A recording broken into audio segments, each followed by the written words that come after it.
बच्चों, आज मैं आपको एक्सरसाइज 2.4 इसमें 2 क्वेश्चन कवर करने वाला हूं।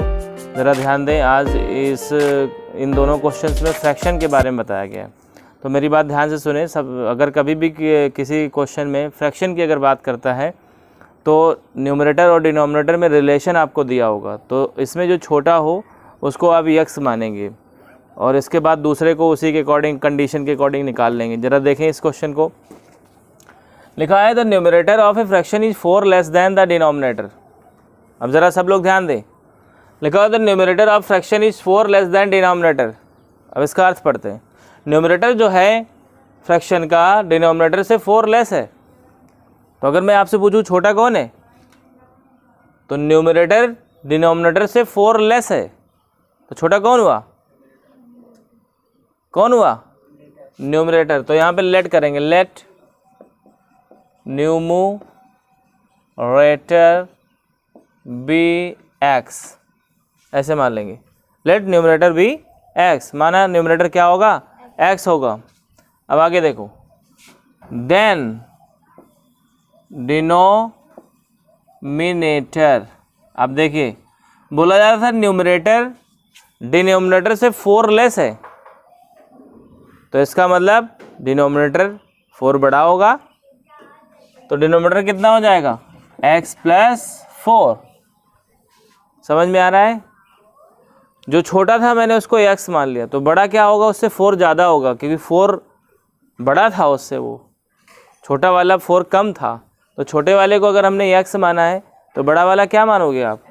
x प्लस 4 मानोगे। हमने पढ़ के देखा, न्यूमरेटर हमको छोटा लग रहा था, उसको हमने लेट कर लिया x, तो डिनोमिनेटर क्या हो जाएगा? x plus 4। बेटा याद रखो, कभी भी फ्रैक्शन का सवाल हो जाए तो न्यूमरेटर और डिनोमिनेटर को मानना चाहिए, और मानने के बाद तुरंत फ्रैक्शन बनानी चाहिए। क्या बनानी चाहिए? फ्रैक्शन। तो देखिए, फ्रैक्शन जब बनाएंगे यहाँ पे, तो देखो फ्रैक्शन क्या हो जाएगी? फ्रैक्शन हो जाएगी न्यूमरेटर अपान में डिनोमिनेटर, ये फॉर्मूला होता है। तो देखिए यहाँ पे आपकी जो फ्रैक्शन आने वाली है वो कुछ इस तरह से आएगी। Fraction is equal to x upon x plus 4। जब भी फ्रैक्शन से रिलेटेड कोई भी क्वेश्चन आए, न्यूमरेटर और डिनोमिनेटर को लेट करो, लेट करने के बाद फ्रैक्शन जरूर बनाओ। अब अकॉर्डिंग टू क्वेश्चन लिखेंगे यहाँ पे, अकॉर्डिंग टू क्वेश्चन। देखिए क्वेश्चन क्या कहता है, if 1 is added to both of its numerator and denominator, मतलब इस फ्रैक्शन के न्यूमरेटर और डिनोमिनेटर दोनों में क्या ऐड किया जाए? 1 ऐड किया जाए। तो ऐसा करने से क्या होता है? फ्रैक्शन इट बिकम्स 1/2, मतलब फ्रैक्शन 1/2 के इक्वल हो जाती। तो इस तरह से इसको हम 1/2 के इक्वल कर लेंगे। जैसा आप लोगों को समझ में आ रहा है बच्चों? जैसा ये कह रहा था वैसा ही मैंने किया। फ्रैक्शन बनाने के बाद कह रहा है कि if 1 is added to both of its numerator and denominator, अगर न्यूमरेटर और डिनोमिनेटर दोनों में 1 ऐड किया जाए तो फ्रैक्शन क्या हो जाती है? 1/2 के इक्वल हो जाती, बिकम्स 1/2। तो हमने 1/2 के इक्वल कर लिया। अब यहाँ से देखो आ जाएगा x plus 1 upon x plus 5 equal to 1/2। Cross multiplication करेंगे तो हो जाएगा 2x और प्लस का 2 इक्वल टू x प्लस 5। अब x की वैल्यू निकालनी है, इसलिए x को इधर लाएंगे, तो 2x minus x is equal to 5 minus 2।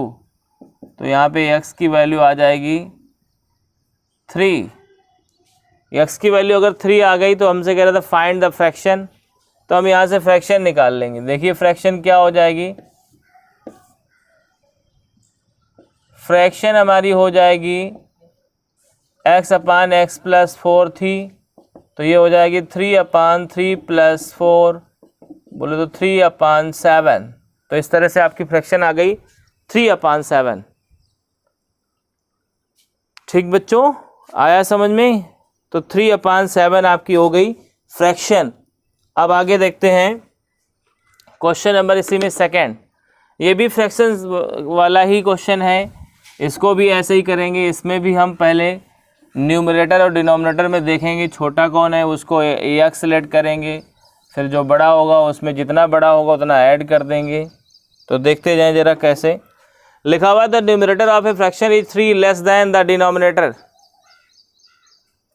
फिर वही numerator of a fraction is 3 less than denominator, मतलब न्यूमरेटर जो है वो लेस है किससे, डिनोमिनेटर से। इसका मतलब छोटा कौन हुआ, let numerator be x then denominator will be कितना, x प्लस 3। नहीं समझे, बोलो आया सब। तो न्यूमरेटर लेस है ना, न्यूमरेटर को x मान लिया तो डिनोमिनेटर बड़ा होगा। फिर मतलब यहाँ ये दिमाग लगाना है, जो छोटा है उसको x मान लिया तो जो बड़ा होगा तो ज़्यादा ही तो होगा उससे। अब ये कितना छोटा था इससे, 3, तो इसका मतलब 3 ये बड़ा होगा, 3 ये बड़ा होगा, तो ये x प्लस 3 हो जाएगा। अब बताइए फ्रैक्शन क्या होगी, फ्रैक्शन जो होगी वो कुछ इस तरह से आएगी, न्यूमरेटर अपान में डिनोमिनेटर, इस तरह से। तो न्यूमरेटर आपका x और डिनोमिनेटर आपका x प्लस 3। अब देखें अकॉर्डिंग टू क्वेश्चन लिखेंगे, अकॉर्डिंग टू क्वेश्चन। क्वेश्चन देखो क्या कह रहा है, if numerator becomes 3 times and the denominator is increase by 2 fraction becomes 1/2। जरा गौर करें, कह रहा है इफ न्यूमरेटर बिकम्स 3 टाइम, मतलब 3 से इंटू कर देना न्यूमरेटर में, and the denominator is increase by 2, और डिनोमिनेटर जो आपका दिया हुआ है उसमें 2 ऐड कर दो, इंक्रीज कर दो, तो फ्रैक्शन क्या होती है, 1/2 के इक्वल हो जाती। तो यहाँ से आया 3x अपान में x प्लस 5 इक्वल टू 1/2। अब क्रॉस मल्टीप्लिकेशन करेंगे तो ये हो जाएगी 6x equal to x plus 5। अब ये x इसमें माइनस कर देंगे आगे, 6x minus x is equal to 5, तो 5x is equal to 5, x की वैल्यू आ गई 5/5, 5 से 5 को काट देंगे, x की वैल्यू आ जाएगी 1। तो अब फ्रैक्शन कितनी होगी, फ्रैक्शन जो आपकी होगी वो हो जाएगी x अपान x प्लस 3 थी, तो इस हिसाब से इसमें रखेंगे वैल्यू 1/1 प्लस 3, तो आ जाएगा 1/4। फ्रैक्शन कितनी हो गई, 1/4 आ गई आपकी फ्रैक्शन। तो इस तरह से बेटा मैंने आपको इस वीडियो लेक्चर में फ्रैक्शन के बारे में बताया है, और इसी तरह से आप फ्रैक्शन के जितने भी क्वेश्चन आए आप सारे क्वेश्चन लगा सकते हैं। Okay, bye bye, have a nice time.